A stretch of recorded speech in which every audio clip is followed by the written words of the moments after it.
बच्चों, चलिए आज का हमारा प्रश्न है समाकलनों को हल कीजिए। समाकलन हमें दिया गया है log 2 plus x square dx। तो यहाँ से इस प्रश्न को हल करने हेतु हमारे पास यहाँ से हमारी मुख्य अवधारणा रहेगी, हम खंडेश समाकलन काम में लेंगे। तो खंडेश समाकलन का सूत्र हमारे पास लिखा जाता है, इसका मान आता है समाकलन यदि पहला पद व द्वितीय पद दो पद हमारे पास गुणा में दिए गए हैं जिनका हमें x के सापेक्ष समाकलन करना है, तो पहला पद ऐसा का ऐसा रहने देंगे, द्वितीय पद का हम x के सापेक्ष समाकलन कर देंगे, माइनस प्रथम पद का हम यहाँ से अवकलन कर देंगे x के सापेक्ष, गुणा में द्वितीय पद का हम समाकलन कर देंगे x के सापेक्ष और इस पूरे पद का हम समाकलन करेंगे x के सापेक्ष। तो खंडेश समाकलन प्रथम व द्वितीय पद मानने का तरीका हमारे पास आइलेट का सूत्र होता है। आइलेट के सूत्रानुसार आई का अर्थ होता है प्रतिलोम फलन, एल का अर्थ होता है लॉग का फलन और ए का अर्थ होता है अर्थमेटिक फलन अर्थात x की घात n में, टी का अर्थ है त्रिकोणमितीय फलन और ई का अर्थ e की घात x में। तो यदि हम यहाँ से देखें, प्रश्न में हमें दिया गया है log 2 प्लस एक्स स्क्वायर,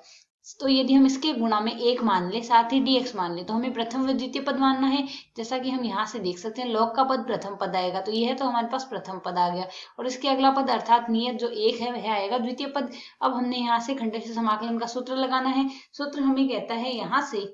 से log 2 प्लस एक्स स्क्वायर हम ऐसा का ऐसा लिख देंगे और जो हमारे पास नियत पद 1 है उसको x से गुणा करके x के सापेक्ष समाकलन कर लेंगे माइनस। अब हम यहाँ से log 2 प्लस एक्स स्क्वायर का अवकलन करेंगे x के सापेक्ष और गुणा में हम यहाँ से x का समाकलन, एक जो है x के सापेक्ष उसका समाकलन कर लेंगे। इस पूरे पद का हम समाकलन करेंगे x के सापेक्ष। तो यदि अब हम इसे आगे सरल करें तो हमारे पास मान आएगा dx का समाकलन x होगा और गुणा में आएगा log 2 प्लस एक्स स्क्वायर आ गया हमारे पास माइनस। यहाँ से log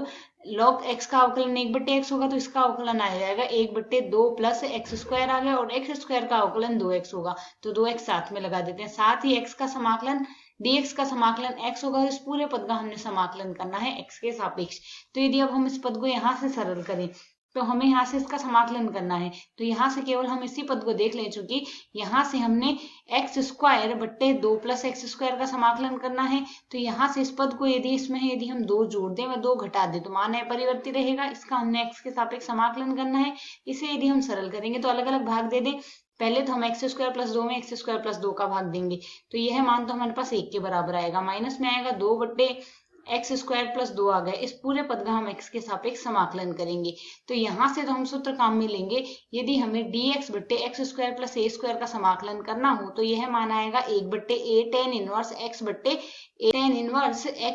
a आएगा हमारे पास यहाँ से मान। तो इसी में यदि हम मान रखेंगे तो पहला पद तो बनेगा dx, तो dx का समाकलन तो आएगा x, माइनस में 2 हम बाहर ले लेंगे, यह हमारे पास आ जाएगा समाकलन dx बट्टे में आ रहा है एक्स स्क्वायर प्लस 2 है तो 2 को हम वर्गमूल 2 का स्क्वायर लिख सकते हैं। इसका हम इस सूत्र के अनुसार समाकलन करें तो मान आ जाएगा 1/a के स्थान पर हम वर्गमूल 2 प्रतिस्थापित करेंगे, tan इनवर्स x बट्टे a रखेंगे तो x बट्टे वर्गमूल 2 आ गया। तो अब यह मान हम उठा के समीकरण में पुनः प्रतिस्थापित करेंगे तो यहाँ से समाकलन आएगा x log 2 plus x square, जो हमारे पास ऐसा का ऐसा आ गया माइनस में यह पद हमारे पास क्या बना है, इसको हम 2 से गुणा करने वाले हैं इस पूरे पद को, तो यहाँ से हम 2 से गुणा करेंगे पूरे पद को तो 2 गुणा में हमारे पास यहाँ से मान क्या आएगा x प्लस यहाँ से 2 बट्टे वर्गमूल 2 है तो वर्गमूल 2 आ गया, tan इनवर्स x बट्टे वर्गमूल 2 आ गया प्लस समाकलन स्थिरांक लगा देंगे यहाँ से c, तो यह आ जाएगा हमें यहाँ से दिए गए पद का x के सापेक्ष समाकलन। आशा है समझ आया, धन्यवाद।